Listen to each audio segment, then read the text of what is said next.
Hello everyone, welcome back to Real Reds Talk, your favourite football fan channel dedicated to Manchester United. We have a legendary figure in the fan channel community on the show today, and we're going to give him a proper, he's looking behind him, a proper introduction very, very shortly. But before we introduce our guest, Sam is alongside me and probably even more excited than myself for this one, which I didn't think was possible. So how are you doing, Sam? Yeah, I'm good. I just need to get Ander Herrera on here now, and then my bucket list is like ticked off. I'm sorted. Happy days. Happy days. Yeah, we're going to be discussing the Takeover, the League Cup final, Ten Hag's press conference, and the upcoming fixtures as well. So make sure you get your questions in for Jay and subscribe to the channel if you haven't already. And of course, the topics that are above, there's only one person to discuss it with, and that is Jay Motty. So thank you very much for coming on, you absolute legend, a local lad and highly respected individual who many of our viewers will know. So yeah, thank you so much, and yeah, appreciate you coming on. Not at all. Thanks for having me on. First of all, I want to apologise that we're late because of me. Right? Honestly, I've turned up here, and that was a lovely intro, by the way, more than I deserve. But I turned up because I've had to. I won't give you my life story, but I'll tell you what's happened. I've gone home because I took my mum's car to Wembley, so I had my mum's car. So I've gone to my house anyway, and then I've had to come back to my mum to drop her car off, and the Henry Hoover, my dad's Henry Hoover that we borrowed. So I've said, right, I'll do this podcast at my mum's, right? So I've got to my mum's, but because I've not got anything set up, I brought my mic, my camera with me and everything. So we were trying to set out, weren't we? And I was upside down a minute ago, because I'm not used to using cameras. It's not like I work with cameras every day. No, we got there in the end. And we did. I'm grateful to be invited on, and I'm loving the fact that I, for once, don't sound the most mank on a podcast. Yeah. I feel like I sound a bit cockney. Yeah. With you two guys, which is great because it's usually me who's the most Mancunian, but this is definitely a bit of the old. This is like the Salfordian Reds, really, isn't it? Yeah, pretty much. We're definitely going to dive into that 100%. I just wanted to ask you, because when we had Jonathan Schrager on last week, we wanted to know how he kind of currently got to where he was. We've watched you on Paddock and we've watched you since the full-time Devil days, but what was your first steps within this world? Can you remember your first show? Yes, I can. Because me and McCall talk about it now and again. What happened was I was someone who was known within the fan base, not well known, but I'd done a bit of blogging. I went to games, and I was also a reporter as well. So a few people knew me from reporting. The Full Time Devils got in touch and they said we're starting this YouTube channel called Full Time Devils. I think it was Fremantle Media at the time. Your name's popped up on our radar, sort of thing. Would you be okay doing a sort of like a test, a pilot sort of thing? And then he said, which to me was like an absolute, manna from heaven. When he said this, he said, but when you're going to be on with other people on Skype, but we'd love it if you interrupt and argue with people, which is just like, trying to stop me. Seriously, that was it. And then I was like, oh my God, this is perfect. Yeah, exactly. So I went on it, did like okay, and he said, oh, we loved it, will you come back on? And then my first video for Full Time Devils was a Reading review where United played Reading, and mine was a review, and because McCullough, his first video was the preview of that game, so we were quite close together in terms of our first videos. And then what happened was because I was a reporter, and during the sort of early days of Full Time Devils, I went from being a freelance reporter in Lancashire and Manchester to being a reporter for Key 103, which is now Hits Radio. Yeah.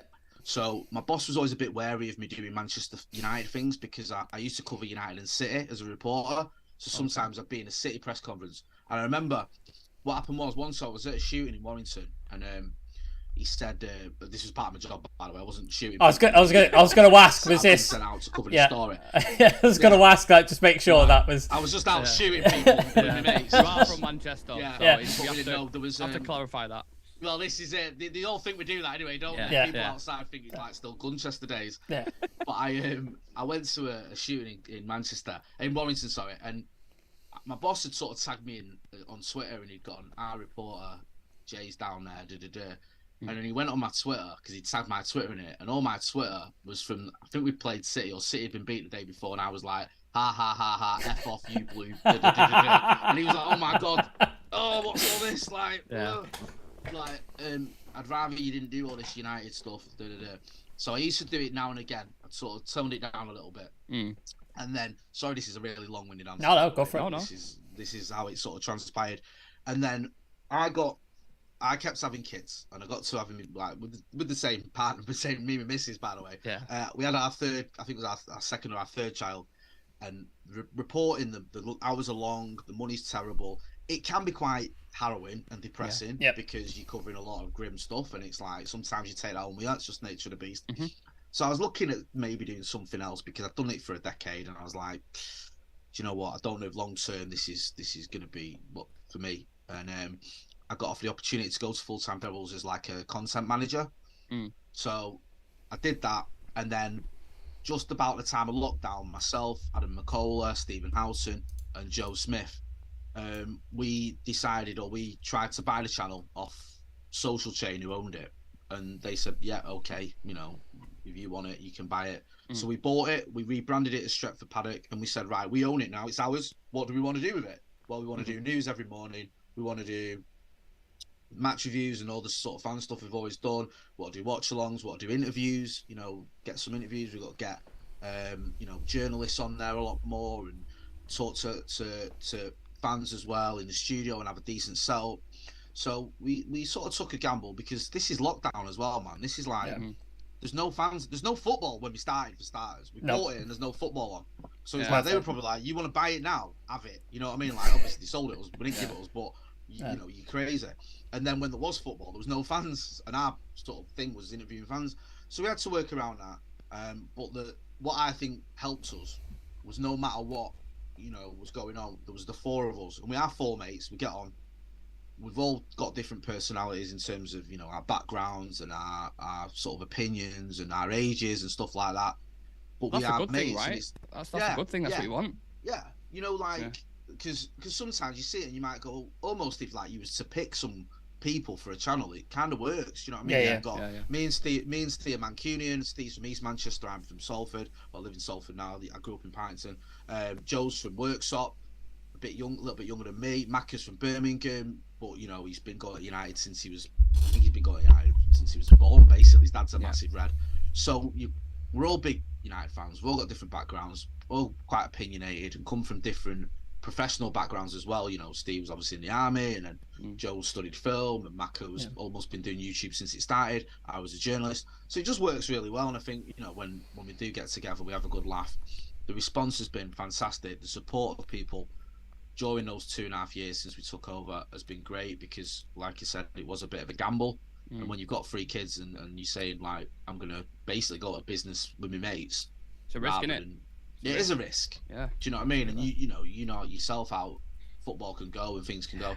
But we've always had this thing as well of, we're not MUTV. Like, if someone plays badly, I'll say they played badly. Yep. But I won't go after them and criticise the family and call them stupid names and threaten them or any of that nonsense. Yeah. And I think that people respect that we come from a place of genuine fans. Do you know what I mean? Like, and you know, that sort of resonates quite well with a lot of people. And yeah, it's been good. It's been good. And you know, now United are doing well as well, which, despite what some people may believe, always when helps. United do well, we tend to do better. It does, yeah. There's this sort of myth that, well, you fan channels, when United lose, you love it. No, we don't. Because everything, I hate it. I'm in a bad fucking mood. The channel's views are terrible, which is a secondary, because I don't like United losing or whatever. So yeah, it's going well, man, and the support's been great, and I'm always sort of privileged and lucky to be asked to come on channels like yours and share my opinion, because I just love talking about United. Yeah, likewise. One of the reasons why we started this channel, and I'm sure Sam could attest to this, is because of channels like yours. Well, that's literally one of the main reasons. We've consumed a lot of that content, and obviously developed our own ideas in our own way. But because of you guys, you know, starting that's why we're going along our journey. So, like we said, it's an absolute pleasure. We're similar as well, aren't we? Like, we've got lads from different backgrounds. So me and Nick are brothers, and we're Mancunian from Eccles, like as mank as you can get. See, you're from Eccles. I didn't realise that. You're from Eccles. Yeah. Oh, mate. Eccles massive. Eccles massive, mate. Eccles massive. We'll get onto that, don't worry. Do you know what? Did I tell you about the guy at the time, right? Because I always talk about coming from Eccles. I live in Eccles. I used to live in Eccles when I was younger, and I went away for years and come back, and I ended up back there. And I remember I was walking down the street once, and I'll never forget this, and this guy stopped me and went, "You know, Jay Motty, you really do live in Eccles." Yeah, like you're in some I'm gonna lie about that. Like, I'll lie about I'll lie about living in Eccles because that's like where I made it up. Like, yeah. Oh, God. He was like, oh my God, you weren't lying. You actually do live around there. So yeah, man, big up the Eccles, massive. But what I was like, we've got an Irish lad on there who's from Sligo, but he's been over to games many a time. We've got a lad who's originally from Nigeria but lives in York. Massive red. We've got 2 Indian lads on the channel as well, so we've got like people from different backgrounds as well who've got different opinions and, like you said, different personalities. Like I'm quite cynical and quite sort of bitter towards like the Glazers and the ownership, etc. And then we've got like the Nigerian lad called Chivy, he's very measured, he's very calm, he's very positive, and he's like, no, it's gonna work out, it's gonna be fine. He's very chill about it. I refer to him as the guy on the Titanic. You know, he's got the violin when everything's kicking off and the fucking boat's crashing and shit, and he's just got that Ron Placid guy. He's that guy amongst them. You need a bit of yin and yang. Level-headed. Yeah, because Joe's a bit like that, right? Joe can be quite level-headed at times, but me and Steve and Macca can be quite. I'm quite reactionary. You know what I mean? Yeah, I get like that. Yeah, Steve's Mr. Reaction. Steve's like, do you know what I mean? He can be quite like. Macca can be a bit like as well. Yeah. I've mellowed a bit in my older age. In my 40s now.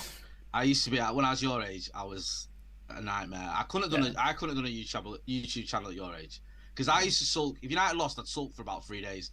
Yeah. So you'd have no content out of me, and I'd just been face down in the pillow, like crying for. It's hard when you're on camera as well, like because obviously your emotions are showing through. So you're like, there's fucking loads of people watching this. You know, you try not to lose your shit, and it's like we did beat 4-0 off MK Dons, and you're like, oh fuck. We did go on, sorry. So yeah, we did a watch along for the Brentford game, and honest to God, like 30 minutes in, me and Nick were just like, should we just sack this off? Because what is the point? What is the point in carrying on this? Like horrible, innit? Like I did funny enough for the Brentford game, on my prediction, I said we'd lose 3-0, right? Honestly, and I'm the worst guy predicting ever. 2 things I am not. Jonathan Schwager is ITK, I'll give him that. I am not, right? I'm not ITK, and I always say that. I get my information off the papers and swear, and I'm terrible at predictions. Like, you would not want to follow me down my ACCA route every week. It's a shambles. But I just I watched Brentford the first week. They look like they're playing for each other. These lot, their heads have dropped. The manager's still finding his feet. I still think there's 1 or 2 players who are vaccinated. We're going to get turned over. I was getting, like, death threats and all sorts. Like, call yourself a United fan. Oh. And even I would expect it fun, obviously. But that was horrible. And the other horrible one was, because we did a watch along as well, was the 3-3 with Everton. Do you remember when Calvert-Lewin scored in the last minute? Yeah. Oh yeah. And De Gea stuck to the line, wasn't it, a little bit? Mate. Yeah. And if you watch it was me, Macca, and Joe on the watch along, and the goal goes in, and for 2.5 minutes, maybe 3 minutes, there's silence. We don't talk. We're just 3 guys just sat. If you got no somebody, you just tuned in, was binging. You've got 3 lads just sat there like that. What's just happened, basically? Yeah, because you know what you know when it felt like that was the straw that broke the camel's back in terms of a title challenge. Like that was it. We were done. There was no if City lose next week and do it, that was it. We're over. And eventually after like 3 minutes, Joe went, well, that's United 3-3 with Everton full time. Like we just couldn't talk because we were just sulking and fuming. And you know what? I'd rather be like that and keep it real, like you lads do. 100%. Perform and think, oh, I need to shout at the camera now, or I've got to act a certain way. None of that. Just be yourselves, man. And that's why I respect your channel. I was happy to come on it because that's what you guys do. Appreciate it. Try that authentic approach. Go on, Should we jump in some important questions? Forget the United talk for a minute. I want to ask a really, really important question. Go for it. I just wanted to ask you, Jay. I know you like your 5Ks. You like a bit of a run, don't you? You put it out on the Instagram. I know you fall off every now and then. Here, brother. 10K me now, kid. Oh, is it 10K? 10K oh, 10K. Sorry. 10K. I apologise. I apologise. I've been at 10K for a good year and a half now. I apologise. 10K. 10K. And we know you're. I put a lot of work in it. Well, not a lot of work. Some mild sauntering into them 10K. So I expect. It's more than I do, so there you go. But I mean, you're a proud Mank, so I just wanted to do a little quick icebreaker question.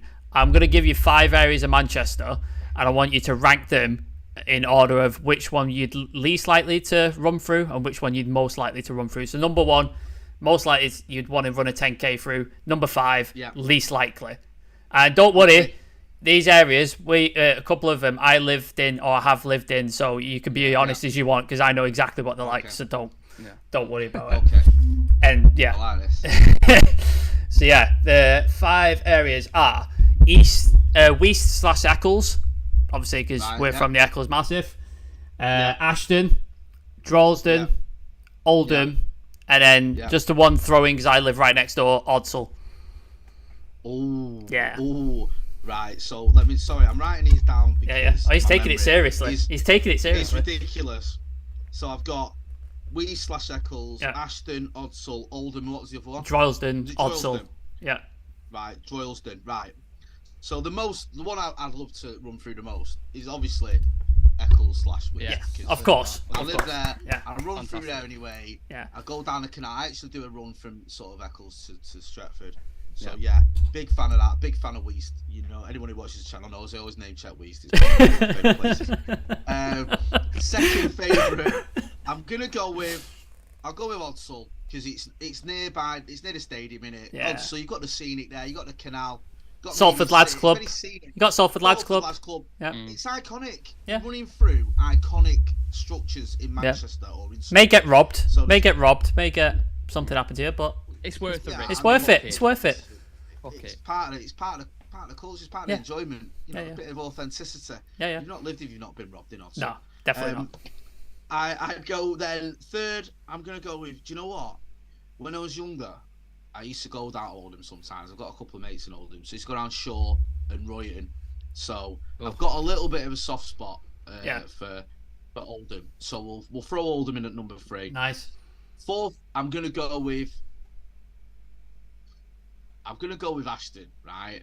Okay. Now, Ashton, I'll be honest with you, I haven't really got a heavy opinion on. IKEA. It's got the IKEA. It's got the IKEA. Yeah. I fucking hate IKEA. Honestly. No one likes IKEA. No, like, yeah. Take your fucking little pencils and fuck off. Why do they have no windows as well? Like, why? Yeah. It's just, you always get caught behind that guy, don't you? Like, or that family that are looking at everything for about half an hour when you're like, I'm just coming here to get a cushion or something, man. Just move out my way. Like, I don't even want to be here. Honestly, it's horrible. So I'll go with Ashton 4th. Nice. Now, I put Droylsden in 5th, right? But I want to put a disclaimer in. Okay. No insult or offence to anyone from Droylsden.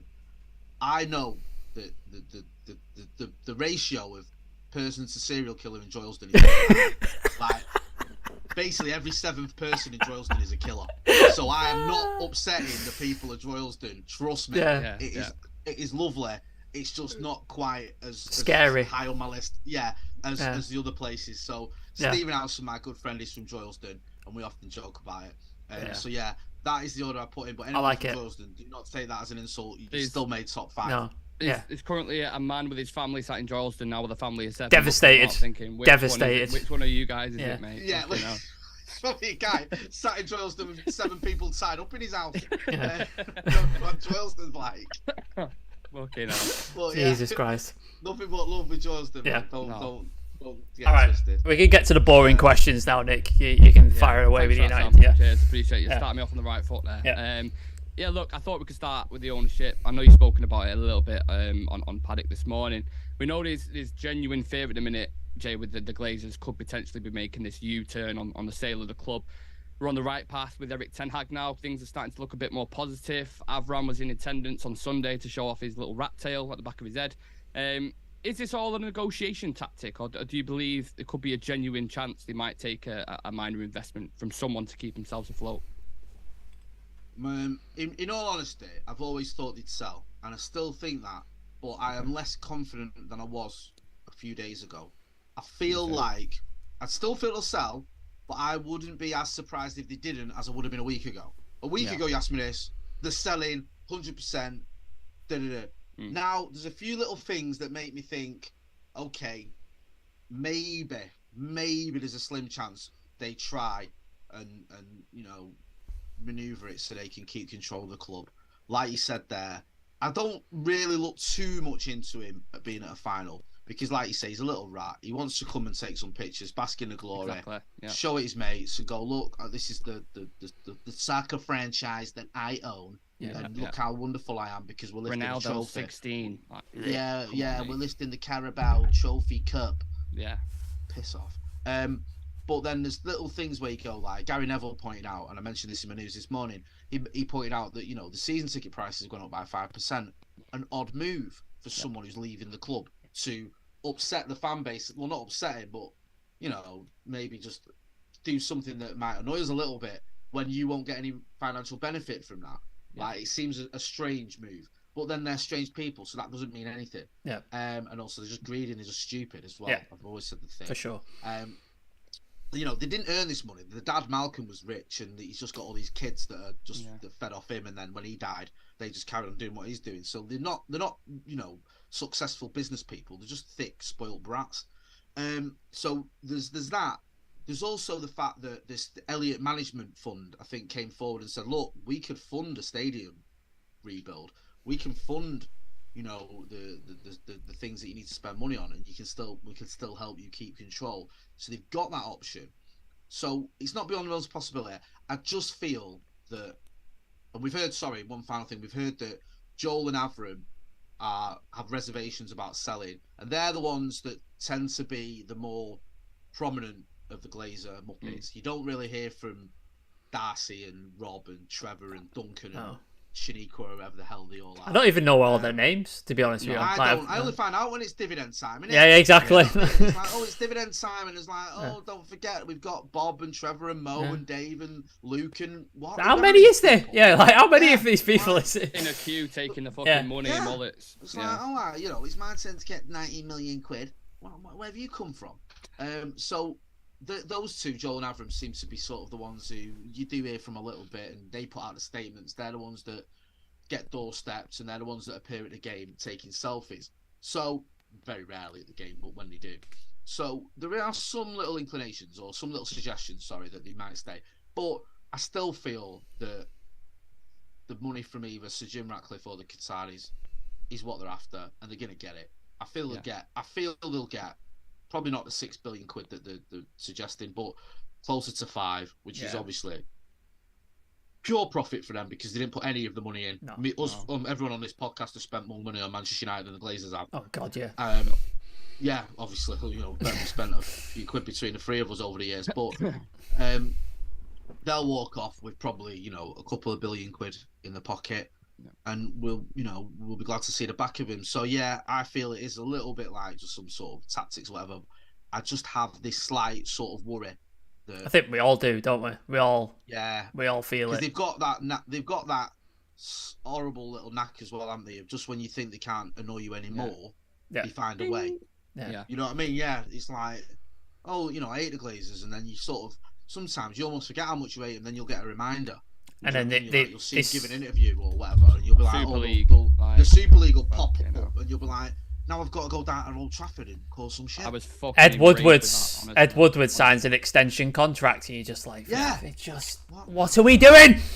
Yeah, honestly, it's like, so I still feel we'll sell, and I feel that they I'll choose my words carefully, and I wouldn't say anything on your podcast, I wouldn't say on my own, but I think they need to realise the depth of feeling the fan base has towards them. 100%. And also, what happened at the Liverpool game a couple of seasons ago, or 18 months ago, whenever it was, that was almost like a message, not just to the Glazers, but to the fans as well. Yeah. Like, look, if we're not having it, we're not having it. Do you know what I mean? Like, we can make some things happen. We were there, allegedly. We were there, allegedly. Yeah. Allegedly, well, we were there. I was there in a perfectly legal fashion. Well, so were we. Of course, we were. Of course, we were saying. Like we were definitely not on the pitch at any point. Went through that bit there and just don't know. Yeah. Well, listen, I wasn't on the pitch, but I understand that everyone who was on the pitch and why they did it, and I respect him. I do, and I think protest is a protest, and the whole sort of definition of a protest is to cause some sort of reaction. It's uproar, isn't it? Inconvenience. Yeah. Mm-hmm. You don't have a protest that doesn't cause inconvenience, otherwise it's not a protest. No. You just stood there. You just stood there doing nothing. Like you might as well. You literally, that the entire definition of any protest that's ever existed is it causes inconvenience to people. That's the whole point of it, and that's what that did. And I think that United fans don't get enough credit because the Super League stopped being a thing when United fans made it stop being a thing. Let's have it right here. It was the fans, and no, there's fans of other clubs as well. It's not just United fans, but United fans played a big part in that. 100%. And when these people, these owners, saw that the fans just ain't going to stomach this and we're not going to get away with it, then they changed tact. So I respect people like yourselves who did it, in the Munich tunnel or wherever. I respect people. I do respect the people going on the pitch. I don't care what anyone says.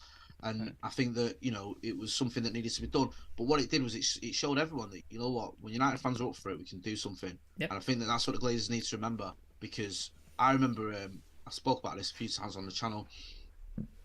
It might have been a week later or whenever it was, or a week, I can't remember when it was. But I got a message off my mate. He just sent me a picture of Carrington, like one Thursday morning or whatever it was, and I'm like, why is he sending me a picture of Carrington like first thing? And he was sending me a picture because he was there. He was in Carrington, him and a load of others, because he went down and just walked through. Oh, remember that? Yeah, with the banner and stuff. Yeah, with the banner. This wasn't the 58. Cause I think the 58. A year ago, 6 months ago. This was the first one. Where they spoke to Ole Gunnar Solskjaer. But my point with that is, that was just 20 lads who started firing messages around to each other or whatever it was, 20 or 30 lads, and when it did something. You can't stop United fans acting in a way if they're all up against you. And this is what the Glazers need to remember, because it's not just one group that are protesting or one, set of fans or one group of United fans. It can be us three could go and do a protest. Yeah. 1,000 people could go and do a protest. And there was all these organic little protests that were developing because of the strength of feeling against the Glazers. So if they do want to try and stay and get a hedge fund to, keep them in the Old Trafford boardroom or whatever, then they need to be mindful of that, because we're not just going to go, even if we have a successful season, Ericsson and I's doing really well. If we win trophies, or I know we've won one, if we, win a couple more trophies, whatever, and the Glazers announced they're staying, they might think we'll get away with it because the fans are happy because they've just won things. Nah, man, don't be too naive. Trust me. No, I'm with you. I'm going to be really unprofessional. My girlfriend has just landed from Lisbon and she's been struggling to get in the door, so I'm gonna go let her in because she's been banging on the door. No. So I'm just gonna go let her in. Nick, will you ask the question I was gonna ask Jay? Will you ask that while I go let her in? Yeah. I apologise, Jay. I thought she was coming home at 8:00 and she's landed early. So listen, if you're letting your missus in the house when she's locked out, then you're a better man than I am. Seriously, go far. Just 2 minutes. I'll be back 2 minutes. No. It's all right. Sorry, the next one I was going to ask was, I know you've had strong feelings throughout this takeover process regarding state ownership, whether that's Saudi or Qatari, and with Sir Jim Ratcliffe not purchasing the entire club with his bid and possible debts being involved with loans. Is United between a rock and a hard place? Is there a way, we as fans can come out of this with some semblance of contentment? No, I think that's a very good question. It's a good point. And listen, I've got nothing against, and I'll just sort of say this, I think it's important, I don't mind if someone's from Qatar, if they're from Saudi Arabia, if they're from wherever. I could not care less where you are from. Yeah. Genuinely. I'm not bothered. What I do care is if it's a state-owned club. And I wouldn't want the UK state owning Manchester United. I wouldn't want the US state. Any government or any form. Any government. Yeah. I don't want any government owning Manchester United. I don't want Manchester United to be part of sports washing. And I said that about, I criticised City for it. I criticised PSG for it. Yeah, I criticised Newcastle for it. And I'm not going to be a hypocrite and say, oh, well, when it's United, it's great. Now, if it's a Qatari individual, which we're being told it is, I have my doubts about that. I'll be honest with you. I'd like to see a little, I think I don't want to be too naive and go, okay. Yeah. But this kid, I think his uncle was the Prime Minister and he was put in charge of the Qatari National Bank, or the biggest bank in Qatar, when he was about 30. So he must have been really good at banking. QIB, I think it was, and a Swiss bank as well that was involved, I think. So it does seem a little bit like this is going to be state-owned, which I am against in any way, shape, or form. I'd rather we weren't state-owned. I don't want us to become a sports washing enterprise. If that's in fact what we would become if we were state-owned. So Jim Ratcliffe, people call it greenwashing, which I didn't even know was a thing. About his environmental issues, and I get climate change is important, it matters, and also the idea that we still have this debt and that Ineos would absorb this debt, but it'd still be there. There's issues around either of those bids, if I'm being brutally honest, and I think we are going to have to sort of, make a decision as fans when one of the other is successful. Can we stomach that? Are we all right with it? Now. Thing is, we haven't got a choice. We've not got a choice, have we? In a sense, you're right. You're right in a way. Right, we haven't got a choice. And whoever takes over and buys the club. And if it's a £5 billion purchase, three lads from Eccles ain't going to be able to stop that. But we can voice. We've got platforms. We can voice our opposition to it. We are opposing it. We can voice our concerns. We can criticise or we can question things. And I think I'm quite fortunate that I've got a large platform, and I'd always do that, no matter what. Yeah. So whether that is Sir Jim Ratcliffe and there's certain things I'm not happy about, or it was a Qatari bid and there's certain things I'm not happy about, then I would, vocalise those concerns. I would argue the toss of, what about this, or this, we need to look at this, or this isn't right.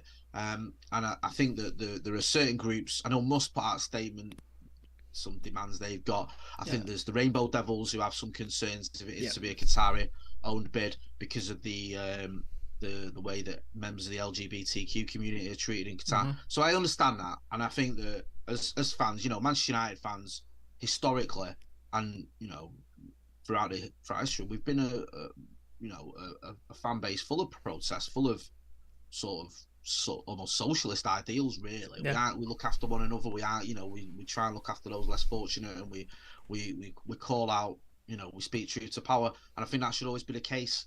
And I think that is what I'll do, as just even if I didn't have this platform, just as a fan. But yeah, we'll have to wait and see what happens. It'll be interesting to see if it is going to be Qatar, if it's going to be Jim Ratcliffe, if there is going to be the Elliott management group trying to keep the Glazers, or if anyone else pops up, because it was a soft deadline, wasn't it? Yeah. So there could be, a twist in the tail where someone comes in the 11th hour and goes, actually, I really want to buy United, and I've got £7 billion to give you.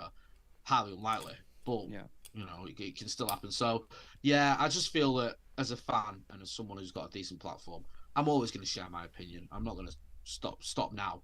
And I think as Devils, full-time Devils, and as Stretford Paddock, we've always called out the Glazers. And I mean, I don't want to chat like a matter. It's cost us because No, but well, it has got like the club have stopped us doing certain things we get invited to. There's other channels, isn't there? In the past, there's other channels who are getting access to players, to stuff, press conferences, who are less vocal, sometimes even silent on certain issues. Yeah, whereas it's changed now. Because I know what you're on about, but I have to be fair about it.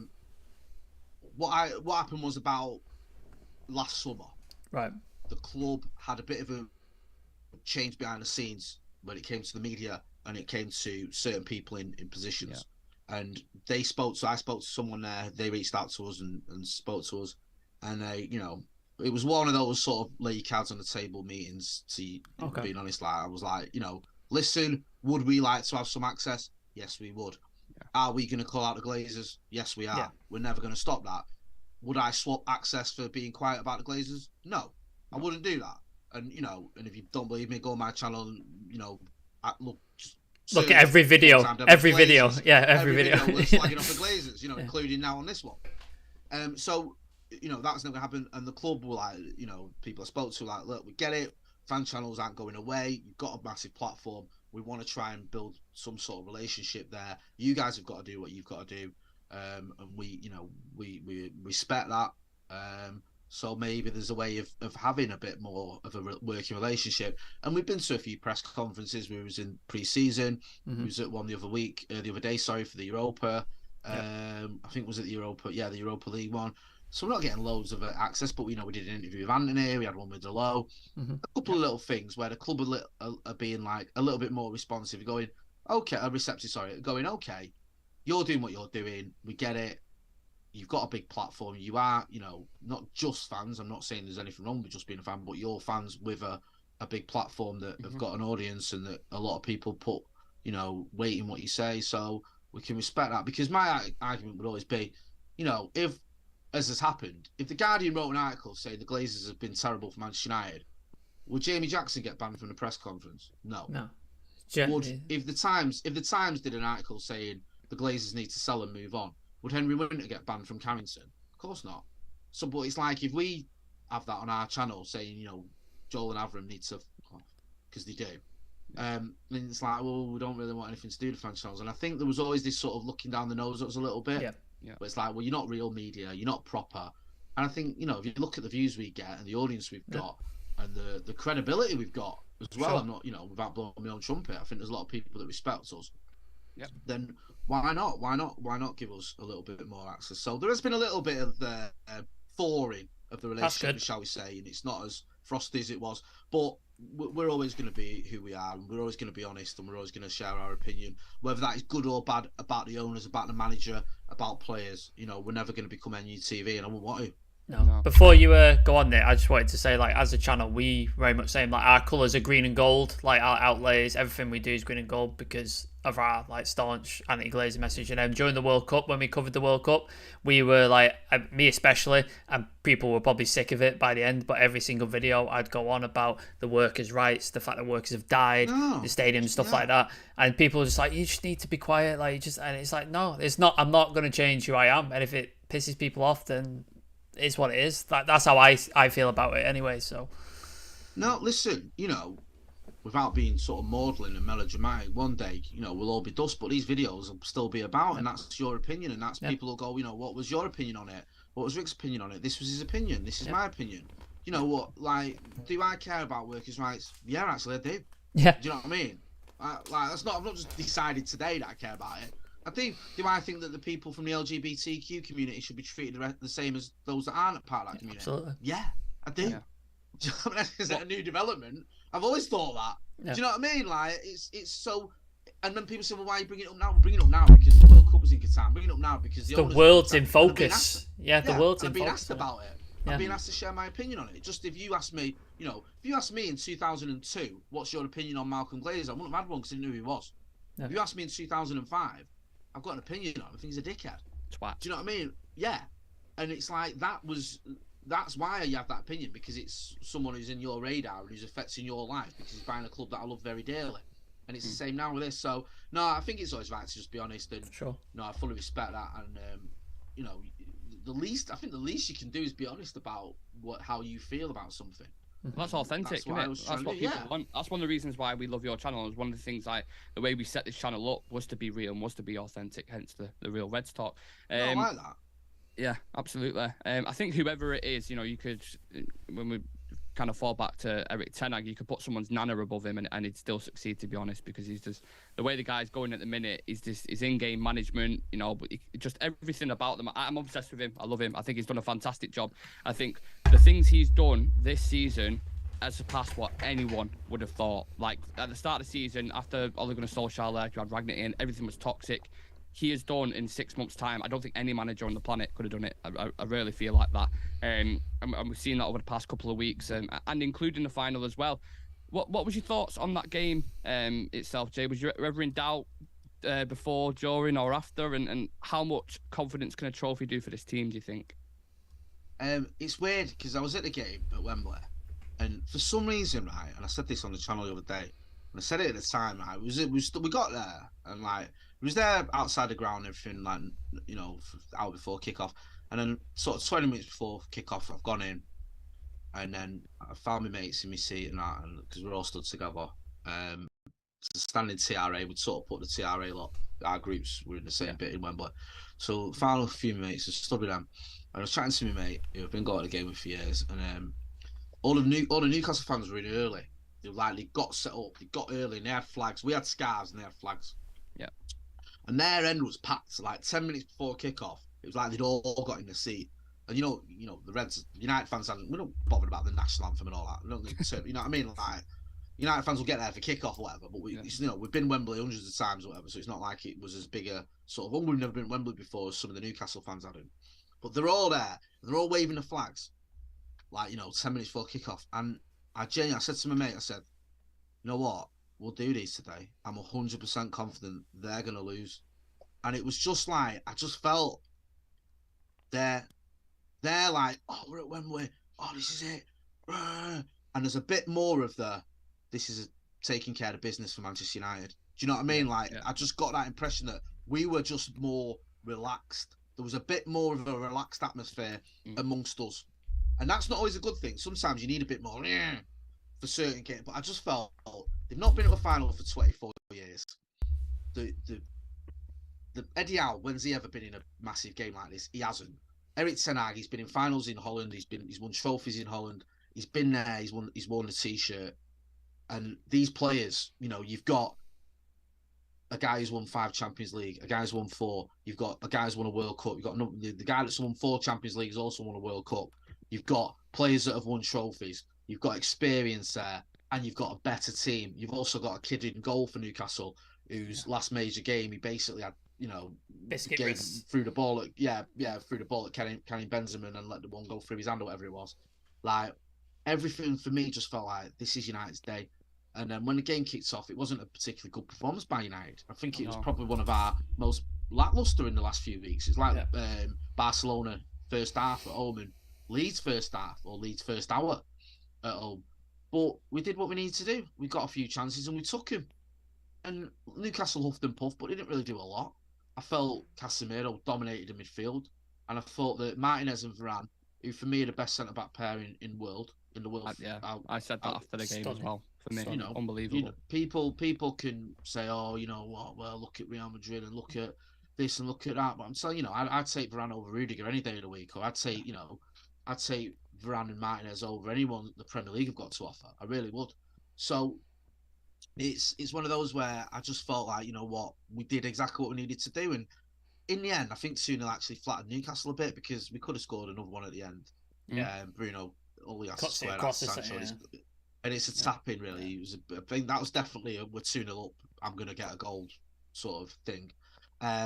So yeah, it was just a day at the office, and I think that now, in answer to the final part of your question, could be the catalyst. I feel like it feels like it. I was there in 2017 under Jose. Now there's 2 things with Jose, right?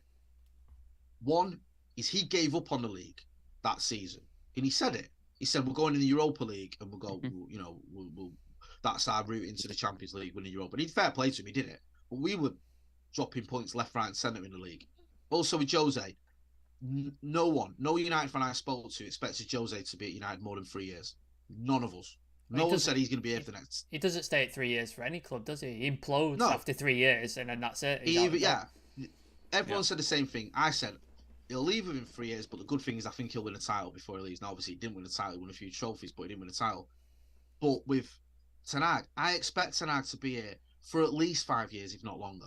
I do. I think he can build something here. And I'm with you, bro. I hope he does. And I feel like if you look at what he's doing now, in the league, we're flying. In the FA Cup, we're still in it. In the League Cup, we've just won it. In the Europa League, we've just beaten Barcelona over 2 legs. The kid is flying. Like, he is.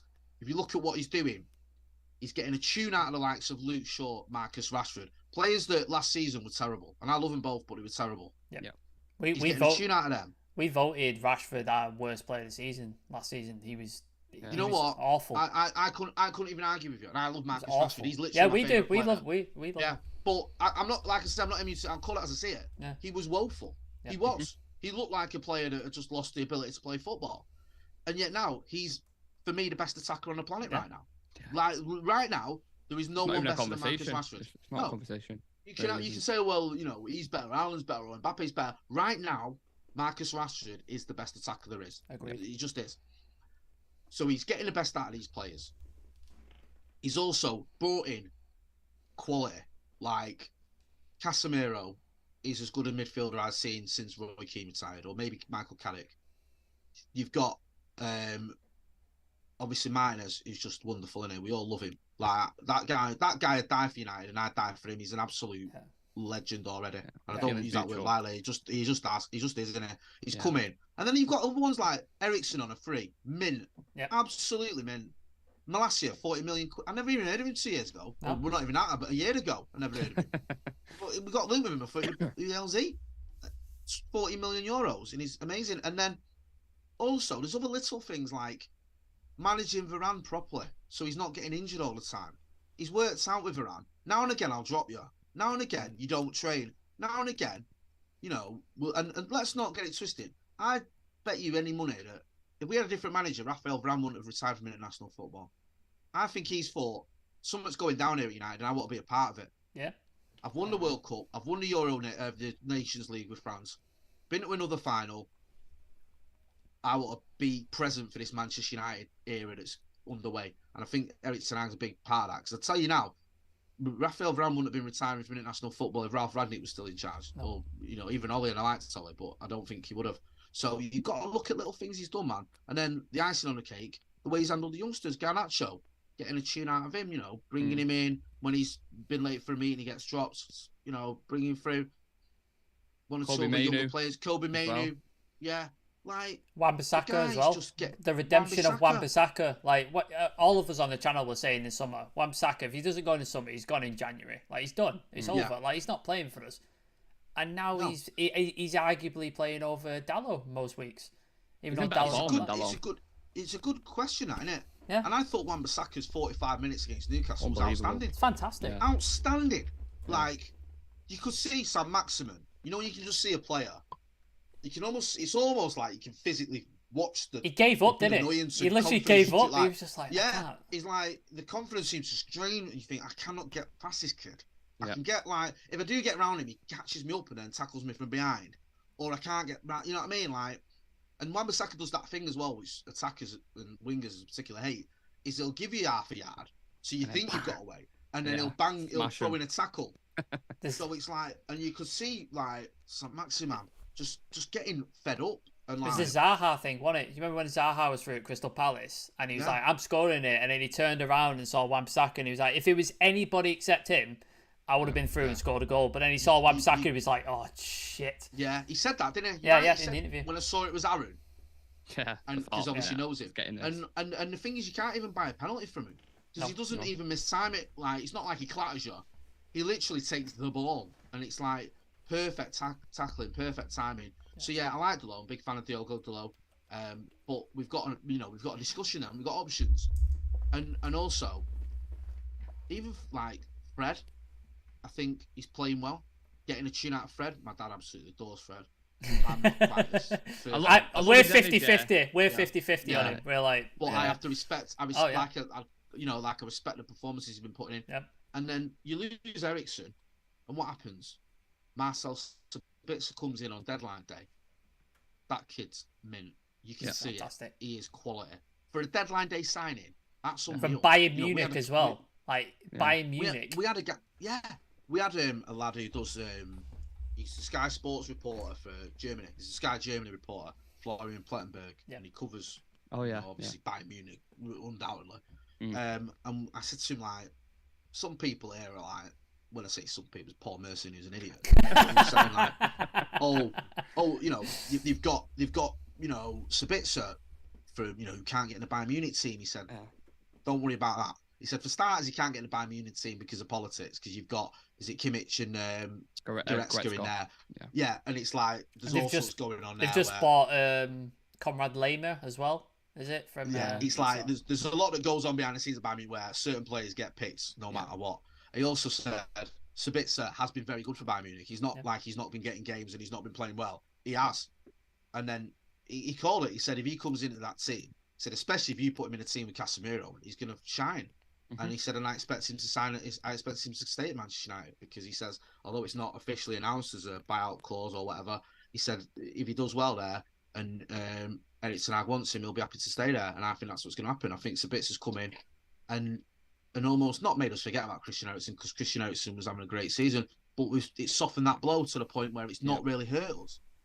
So again, you've got to give Erik ten Hag credit for these things because he identified Sabitzer. He said, like, here's someone who can come in and do a job. As soon as Eriksen was out, right, I've got someone I can bring in. Players will play for him, and he knows who to get. He's just getting everything right. And I love it. And I love the fact that rival fans genuinely hate United again. You can see it, innit? Like, it's so good. It's so good. Yeah. I just see it all over. I've had loads of stick on the channel. We have a TikTok, and I've been clicked on TikTok. I'm not really into my kids on TikTok. You finally made it, Jay. You finally made it. Yeah. Like my oldest daughter, she's on TikTok now. But I've had loads of Arsenal fans because I'm like, you know what? Erik ten Hag won't swap him for anyone. I certainly won't swap him for Mikel Arteta. Definitely not. True. Sam, did you want to? It's your question next, isn't it? Upcoming fixtures, quad talk. I mean, yeah, I can go through that. I thought yeah. you wanted to ask about Ten Hag specifically, but No. You got. I think he covered everything that I was going to ask anyway. So yeah, sorry, I just all you good. say it's Ten Hag, and it's like we're in association. Like, yeah. We've got a lot of games coming thick and fast, Jay. We've got West Ham. Is it tomorrow? We're on Tuesday today. I'm losing track of days. Yeah. West Ham tomorrow. Liverpool on Sunday as well. Are you looking forward to the games? How do you see them going? And have you ever subscribed to this theory of this title talk or the quadruple? Like, do you have genuine belief we could go win another trophy, or because I've never been with a title talk. I've never seen it personally. No. I'll be honest with you. I feel like that week of Palace and Arsenal did us. Yeah. It did us for the title. I feel like had we taken 4 points from those two games, then maybe. Because if we'd have taken points off Arsenal, basically, and we'd have beaten Palace, I think we'd still be in it. I just feel like we might have given ourselves too much to do because we put ourselves... It's not the issue of we need Arsenal and City to drop points. It's the fact that we can't drop any points and we've got so many games coming up. And we've got some tough away games as well where, we've got to go to Anfield and we've got a couple of others which can be, I think we've got to go to West Ham, just these little tricky ones. Mm-hmm. And we basically need to win almost every game to have a realistic chance. So it might be a bit too much for the title. I think we've got every chance in the Europa League. I think that we're the best team in it. I think we're better than Arsenal. Yep. People might go, well, look at them in the league. Yeah, okay. What have they won this season? Now, what are they doing in the league? What they've done in the league has been very good, but they had an amazing start. Do you know what I mean? And I've had a few losses since, and also, when we have been relatively full strength, we beat them. The only time we got beat off of them was when we had the extra fixture in the week and they had a full week of rest, and we were missing our best player. So I do feel like in the cups, City are obviously going to be favourite in the FA Cup unless something mad happens at Bristol City. Whilst we're recording this, and I fancy us for the Europa League, and obviously we've already won the League Cup. Listen, stranger things have happened in the league. We were 8 points clear under Sir Alex Ferguson with 5 games to go and we lost it. So if he can lose a league with an 8-point gap in April, anyone can. Also, we were 12 points behind Newcastle in '96 and we won. Exactly. So stranger things have happened. I just feel like with the amount of games we've got, we've probably given ourselves a little bit too much to do. Well, let's not get it twisted. If this team ends the season in third, we've already got a bit of silverware. That's a fantastic first season for it tonight. Yeah. Let's not kid ourselves. Because a lot of it as well is you've got rivals who want to talk up the quadruple because they want to turn around in May and go, oh, well, you didn't win the 4 trophies, did you? No one thought we were going to win 4 trophies in the season. No one even, even now the odds of it are 150 to 1. There's a reason for that. No one thinks he's going to do it. So, he's having a great season. United are playing well. If we pick up another bit of silverware, whatever bit of silver that may be, it's phenomenal.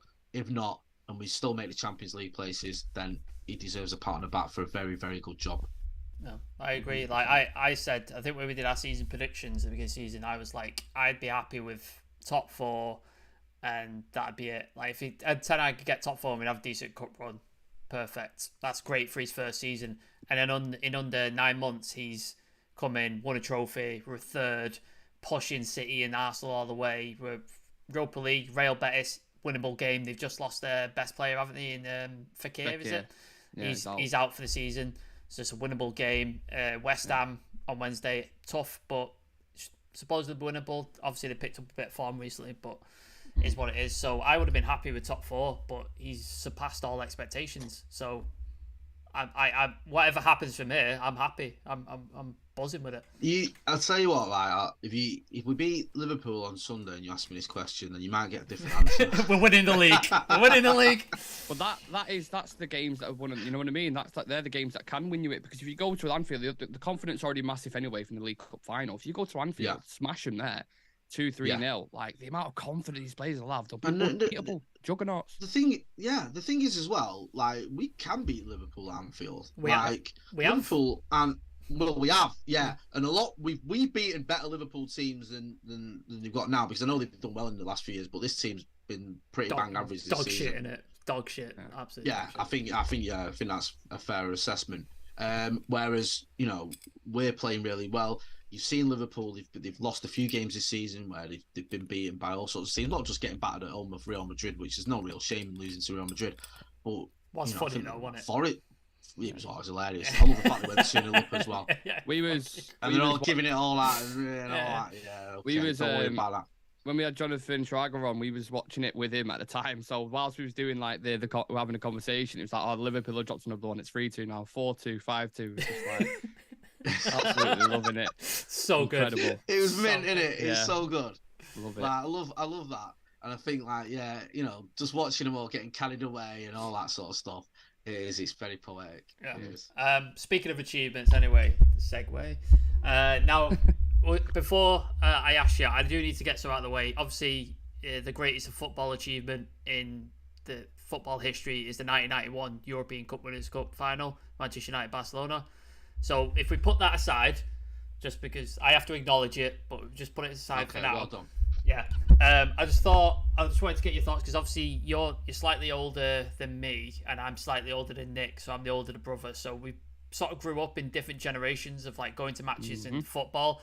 So like Nick's era was like sort of, what would you say, like when Ronaldo came in? Early 2000s. So yeah, when it first started popping, like Rouge, Vodafone kits. Yeah, so mine was like the treble and stuff like that. That was my era and stuff like that. And obviously, so I just wanted to ask, like, the greatest achievement in world football aside, what were some of your sort of favourite memories? Like going to games, United, games that just stick in your head? Like mine is the treble final. We're in my dad's flat. He used to live across from Salford Precinct. The high rises there. Oh, like Pendleton Way. Yeah. So he used to live in there, and we were watching the final. Could see Old Trafford out the window. Obviously, class. It was elsewhere, but like we were watching it, and I remember being like, I think it was 10 or 11, watching the final. Sheringham, Solskjaer, and then my brother Nick, who how old were you been at the time? 4? Well, how old are you? 11, did you say? Yeah, you're 7 years older than me, so I would have been 4 or 5. So, and my dad chucking him up in the air and almost swatted off the ceiling because just celebrations going absolutely mental. So yeah, I just wanted to ask, is there any memories that stick in your head, like from sort of going to games and stuff like that? That you've got a lot. You must have loads. Yeah. Well, actually, a lot of my favourite times as a United fan, my memory's hazy because I used to drink quite a lot and do stuff, so it doesn't help me memory. I don't anymore. But I remember there was a time in the 1994 FA Cup semi-final at Wembley against Oldham. Okay. I got a ticket, and just me and my dad got a ticket, like not together, but I ended up sat right near him, and I went and sat with him, obviously. And I remember when Mark Hughes scored that equaliser. I wouldn't even know when it was a draw, but in the end, when Mark Hughes scored that equaliser, I was only 14, and my nose was all bloody from when someone hugged me. This man next to me hugged me. I didn't mind, I was buzzing. That's a memory. I remember when my dad took me to watch United versus Liverpool in the Rumbelows Cup when I was about 10. The atmosphere in the what cup, Trafford. did you say? Rumbelows Cup. It was. What was that? Yeah. Is that the Carabao Cup? The Carabao, yeah. Okay. So oh my god. It's amazing now. In 1990, it was the Rumbelows. It was the Carling Cup when I was growing up. It was the Rumbelows, then the Coca-Cola, then the Carling, then the Worthington. Carabao. Was it the Worthington Cup? Worthington, yeah. Cup. So there was like Littlewoods was in there as well. I think it was well before your guys' time. So it's the Rumbelows. It was the League Cup, but it was Liverpool at the time were like early 90s Liverpool, just before United started to dominate. It was still the most successful team of that era, and we beat him 3-1, and Mark Hughes scored a worldie, and the atmosphere at Trafford was just something I've not experienced before or since, if I'm being honest. It was phenomenal. There's loads though. Stockholm was special for me, being there for when we lifted the Europa League Cup, and as two fellow Mancunians will know, it was an emotional time for us all. Was that a weird atmosphere? Yeah, it was. I've not experienced anything like that at a football match. Imagine. It was felt strange and bittersweet in a way. It's great that this is happening, but there's still in the back of your mind what has just happened to our city. Yeah, and it just felt right that we'd won and we were through to the Champions League. And I remember getting messages off City fans that day saying, you know what, fucking hate United, but good luck to you. Good luck to you today. Do you know what I mean? Do it for Manchester sort of thing, which I've never heard before or since. So that is a sort of poignant memory. It was just felt emotional. Yeah. And stuff like, Van Persie's volley at Old Trafford to make, to round off one of my favourite goals of all time. Yeah. Absolutely amazing. Yeah. just that watching that ball sort of, because I wasn't in a normal just seat. over the top, Stretford, straight upper. Yeah, so I had a good view of that. Yeah. And when he hit it, I just remember it just felt great, because I'm one of them mates. Well, I hate tense games. I hate it. You know when people go, oh, you know what?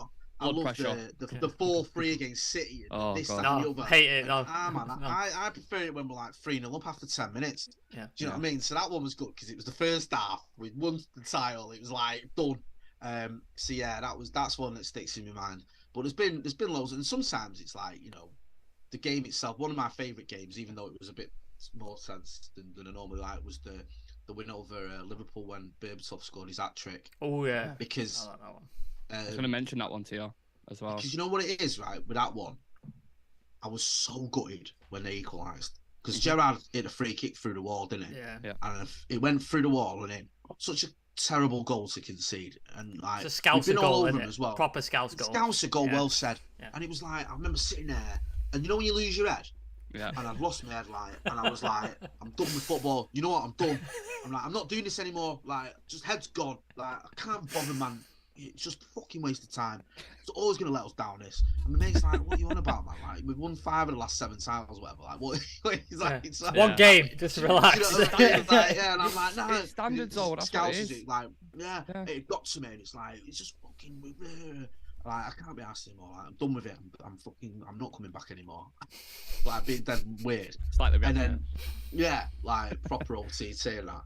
And then when Berbatov scored that goal, and fully enough, was in the family stand as well for some reason. Me and my mate. Only one who stood up. There's nobody else standing up. Yeah, it was full of kids in that. Yeah. But it was just amazing, that game. For some reason, it just sticks in my memory of just being a quality game and just a mint feeling. But there's been loads. I mean, we're spoiled as United fans. Oh yeah. Do you know what I mean? And it's like, it made me laugh because, you know, it's different sort of levels in it, because everyone's like, you know, this trophy drought. United haven't won a trophy for, you know, almost 6 years. It's not even 6 years really, is it? From Stockholm to the weekend, just under. And I was like, and you think, you know, that is quite a long time for us. Yeah. And during that time, we've only been to 2 other finals, and we've only finished second twice during that period, and we've only, you know, finished third once, and we've only been to about 5 semi-finals, whatever. It's like, it's been pretty horrendous. But most fans and other clubs are looking at it and go, that'd be a great period for us. Newcastle, to finish in the top. Newcastle not won anything. Whatever. Newcastle not won anything. No, they've not won anything since 1969. That's what I mean. That's a drought. That's a fucking drought. That is a drought. That is like that. And it's still going now. It's still going now. I love it. I love it. And we're sat here going, we can't go in 6.5 years. Right? That'd be a disaster. You know what I mean? When I was a kid, I remember there used to be a thing. I don't know if you guys remember it. In I think it was in front of Stretford End with the trophy ticker for City, because they're not. Oh, without I remember that. Yeah. And I mean, I remember when I was a kid, it was like, you know, 12 years or 13 years, and you won. Well, and then it was 14 and 15, and I think it got up to 30 or something. Yeah. Then it was like from 1976 or something to 2011 or whatever it was. Yeah. But that's a drought, 30 odd years. So us with our 6 years. We might have to reset that now that all these allegations have come out. You never know. We might have to reset the clock. Can you imagine that? That'd be fucking hilarious, wouldn't it? If it's an inject. Open top bus. Can we have an open top bus parade for the titles we get back? Can we do that? Yeah. Can we go? Imagine that. Honestly, it'd be hilarious. Even if they just went, we're not going to give him to anyone else. We're just going to take an asterisk. Just void it. Yeah, I'd be like, just so everyone knows. Yeah. Just so I don't have to see that Aguero advert on Sky anymore. Aguero. That's what it yes. Is. I want to stick with the 90s and the early 2000s, obviously the most successful period in Manchester United's history. I wanted to throw you some questions, and they're going to be a little bit tough and hard to answer, and I appreciate if you don't want to answer any of them. But I wanted to do a head-to-head from both eras. So I'll start off with Dennis Irwin or Paddy Evra. Good question. Dennis Irwin, yeah. Didn't have a bad game for Manchester United. I love Paddy Evra. I was fortunate enough to meet him at his book signing. His book Q&A, sorry. Great guy. He met me missus and my dad. Lovely man. Was dead warm, dead funny. Spent a lot of time with us, considering he was doing, meeting a lot of people. But for me, Dennis Irwin is the benchmark for any fullback in the world. Yeah. I'm just I'm going to ease into it. We'll get to tough ones. Don't worry about that. Nicky Butt and Darren Fletcher. Good question. I'll go with Nicky Butt. I think he did it more often. Yeah, absolutely. Here we go. We're going to turn it up a little bit. Yap, Stam or Vidic? Stam. Yeah, My hierarchy. It's easy You don't question. see when Rio was on the channel the other week. That wasn't a setup. That was me being genuine. When we were saying me and Steve, our favourite defender of all time is Yap Stam. Well, we think he's our best. For me, it's Stam, Rio, and then Vidic. Nice. Peter Schmeichel or Van der Sar? Van der Sar. He hates Schmeichel. He hates Schmeichel. Don't get me He started. hates him. Listen, the feeling is mutual. The feeling's mutual. Don't worry. If you want to go and cartwheel in front of United fans after beating the derby, thank you. You go and do that, sunshine. Thank you. Fill your boots, but don't be expecting me to have any love for you. Fucking love that. Don't care if you got 180 clean sheets and you won all them trophies, including the treble. It means nothing to me. You're dead to me. Dead to me. Yeah. Done. Teddy Sheringham or Berbatov? Oh, that's a good one. I'll go with Teddy. No Teddy, no treble. It's got to be Teddy for me. Very true. Love that. Yeah. Andy Cole or Rude? I think I know what you. Do you know what, right? For me, the best striker I've ever seen in my life is Ruud van Nistelrooy, but my favourite is probably the top three is Andy Cole. So if I had to choose who my favourite is, it'd be Andy Cole out of the two. But you Who's think the Rude's better? I think Rude's slightly better. Okay. And then the last one, Eric Cantona or Wayne Rooney? A very good question, this. For me, Wayne Rooney's bizarrely underrated.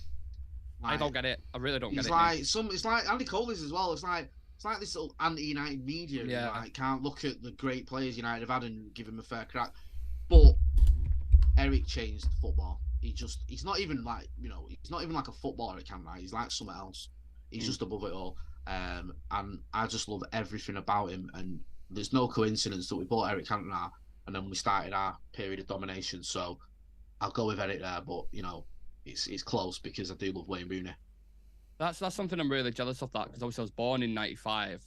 Right. So it's not, obviously I look back on it now and see the amazing things that he did, but I don't feel like I could appreciate it as much as people there at the time watching how brilliant the guy actually was. So I think it'd be more of a later thing for people to say Wayne Rooney when not realizing the significance of Cantona. I think because as well, what happened was back in the early '90s, not every game was televised. Not every game was there was no streaming, there was no internet, and there was no you get match of the day and you get highlights or the goals. But if you wanted to watch the full match, then unless you were there, sometimes you weren't watching it. United were probably on once every 5 games or whatever. So for the other 4, if you wanted to watch them, you had to go, which is sort of all right if you live in Manchester. We're lucky. I used to go to Old Trafford when I was 13, 14. And just either try and jib in or try and, do a little bit of ducking and diving to get the £4 for a scoreboard Paddock ticket, or I'd have the money and get a ticket or whatever. And eventually I started having enough money to cover my tickets all the time. But yeah, it wasn't always easy to watch. And now it's when Rooney was about, you could watch pretty much every game. So yeah, I think sometimes just that familiarity, you're right, it's a really good point, sort of makes it easier to pick someone like Rooney, which I get, 'cause it's difficult if you've only seen Eric on a few clips to go, oh, he's that guy. Yeah. And sometimes the numbers don't tell you the full story. Like Eric Cantona was more than just a striker. Do you know what I mean? The way he brought in others around him, the things that he did with the football, the way he controlled the football as well. And his physicality, which is often underrated. I know it wasn't underrated by Matthew Simmons when he climbed into the stand. I was going to say, Sellers part with his overrated there. Yeah. But it's one of those where it can be difficult to respect that. Do you know what I mean? Because if you don't watch someone as often, it's difficult to have an opinion on him. Do you think it's longevity as well with Cantona? Because Cantona wasn't there. When you think that he wasn't there for a long time, was he? He wasn't around. Whereas Rooney had a long time, didn't he? At United. I wonder if Cantona actually benefits from that though, because I think that Cantona, someone this sounds really weird, but stay with me. Jimi Hendrix is iconic because you never saw Jimi Hendrix get old and overweight. No. You never saw him release crap albums. You never saw him, do you know what I mean? Do a tour and then a racist tirade on stage. Yeah, exactly. He never did that, appeared in that terrible film with the cast of the Carry On films.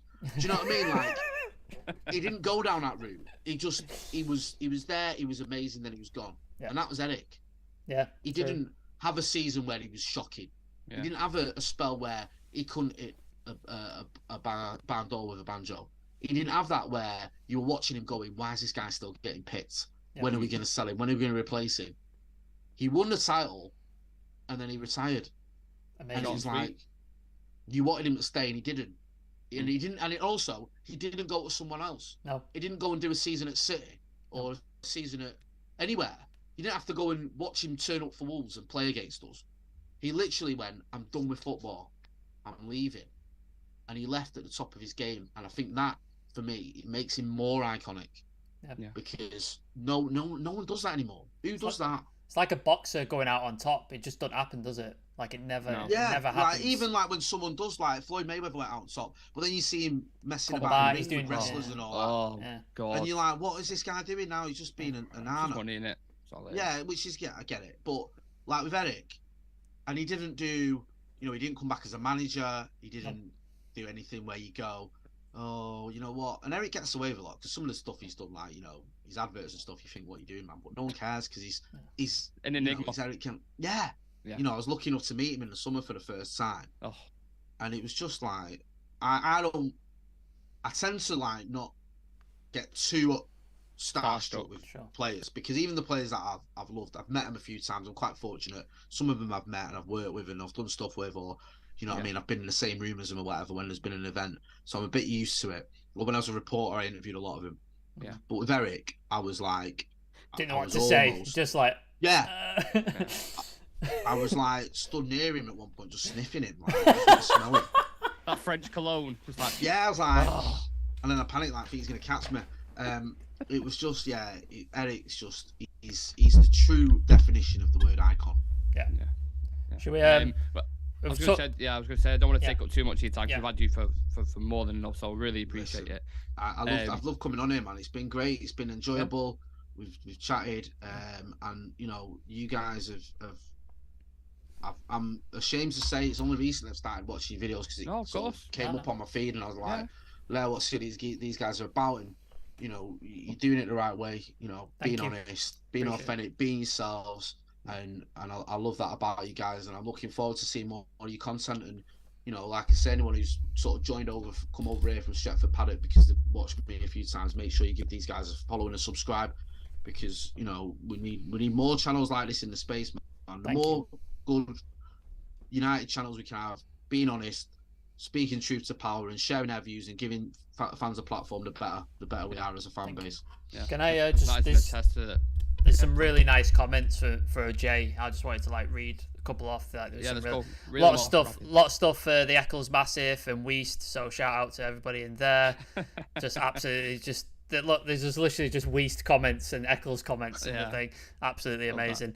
I'm watching this because of Jay. Came over from Paddock. Absolutely fantastic. Thank you so much. Is this Jay Motty? Yes, it is. Yes, it is, mate. You've found it there. Questions for the end. Jay had the privilege to talk to Sir Alex. What was it like being in that man's presence? It was weird, right? Because I did it at this. It was a red carpet event for his documentary. Never Give Up, I think it's called. And I was there with a pal from the radio, and my radio editor had sorted it. Just like, right, so we split the questions. We said, right, we've got 4 minutes with him. You have 2 minutes. I have 2 minutes. So the lad went first, and then it was my turn. And I thought, I've got to ask him about the 1991 Cup Winners' Cup final. Of course. Obviously. So I did. And there's two things as well, right? This was he'd only just started doing media after his brain hemorrhage. So there's still a worry, is he going to be okay? Is his memory good? And at one point, he mentioned the game against Nottingham Forest in 1990. The guy listed everyone that was injured that day. Wow. And he named the squad from a game 30 odd years ago. And he was like, we had, Paul Ince was injured, Brian Robson, Neil Webber, whatever. He went through the entire. So his memory was bang on. He was in good spirits. There was a bit where I mentioned the 1991 Cup Winners' Cup final, and we had a bit of a laugh. He laughed about it, and that is one of the best moments of my life. No offense to my children who I love dearly, and them being born. They won't see this. They won't see this. It's fine. Yeah, they never watched that anyway. But there was a bit where, you stood there thinking, I'm having a laugh with Sir Alex Ferguson. And it was peak, it doesn't get any better than this. Yeah. And it was just great. And, it was only 2.5 minutes or whatever, but it was just phenomenal. And, one of the best moments of my life. And I was so fortunate. And it was so difficult as well because it was COVID restrictions. So I was wearing a mask. Yeah.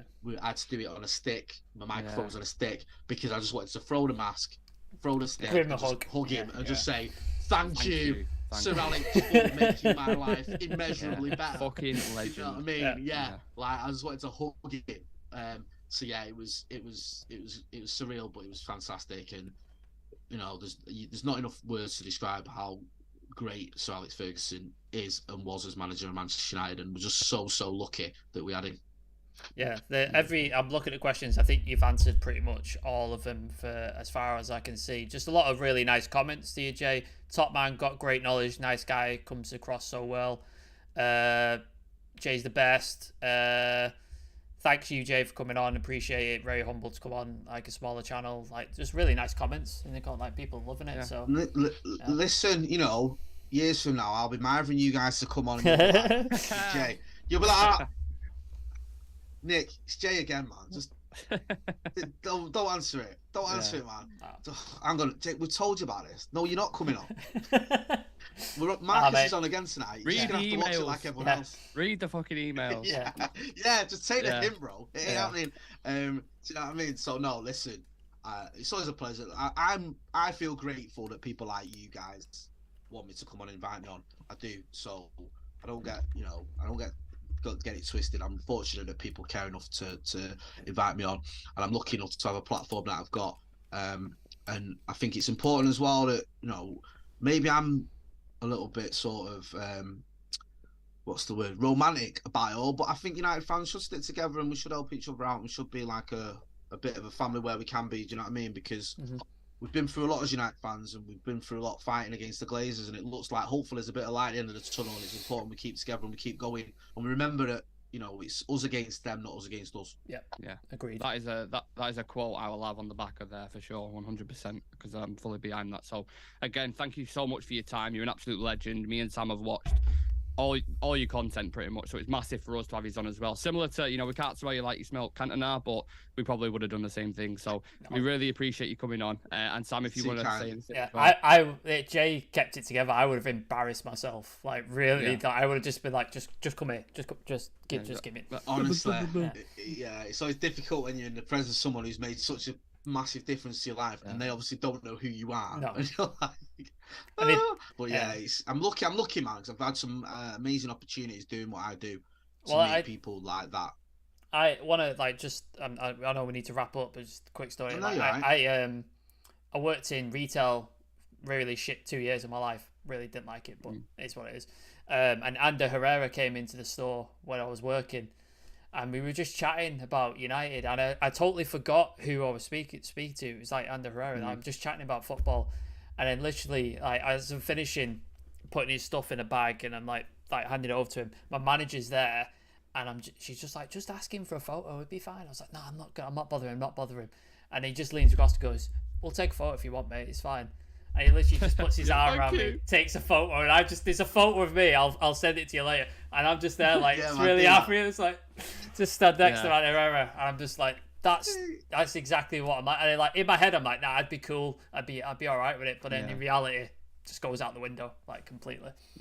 Like, honestly, there's nothing wrong with that. We're fans, aren't we? Do you know what I mean? Like, it's what we are. You know, and these are people that have obviously, you know, we've respected and we've loved, and they've given us these fantastic moments, and you know, it's something so close to our hearts. So there's nothing wrong with that. And you know, it's weird because I think one of my first interviews in radio was with Dennis Law, who I didn't know as a fan. I hadn't seen him, but I knew who he was as a fan of being a United fan. I hadn't seen him. And I remember meeting him and interviewing him, and my dad had given me a shirt to sign, and he was just such a nice guy. And then, you know, I met so many other players like Brian Robson and other players that I've obviously watched as a fan and knew. And you always get that little moment where you're like, oh my God, I'm with this guy. It's this is a guy who's played so many times for United and done all these amazing things that I, you know, I'd love to be able to do and all that. So yeah, it is great. And you know, I think that, like I say, you know, don't ever want to lose that. Do you know what I mean? No. I never want to go into a room and be amongst or with an ex-United player or a current United player and not feel that little bit of like, oh my God. Do you know what I mean? Even as a journalist, when I do the press conference at United or whatever, I'd still have that little bit like, you know, something there like, that nervous energy that I wouldn't get when I went to the Etihad and sat in front of Pep Guardiola and listened to his drivel. Yeah. Nobody wants that. I think that's a perfect way to wrap the show up. Amazing. Loved it. I've absolutely loved it. And don't forget to subscribe to the channel, please, guys. Smash a like on the video for more content like this. We'll have a busy week this week. We've got West Ham on tomorrow, and then we've got the Bin Dippers on Sunday. So hopefully we can go smash them. And yeah, love it. Love it. Thank you very much, Jay, again for your time. And hopefully we'll see you again at some point. Do you want to plug where? Like, I'm sure everybody knows where you are, but Yeah, do you want to plug? Do you want to plug it anyway, just in case people don't know? Yeah. Listen, you know where to find me on Stretford Paddock. If you have to come over from Stretford Paddock to watch the guys, make sure you're hitting that subscribe button. Subscribe to these guys. Let's show them some love and support as well, man, because I've really enjoyed that. And we'll get you two guys on Stretford Paddock soon as well, man. That'd be awesome. Love it. Yeah. Love it. Yeah. Cool. Thanks, Jay. Perfect. See you everybody later. Peace.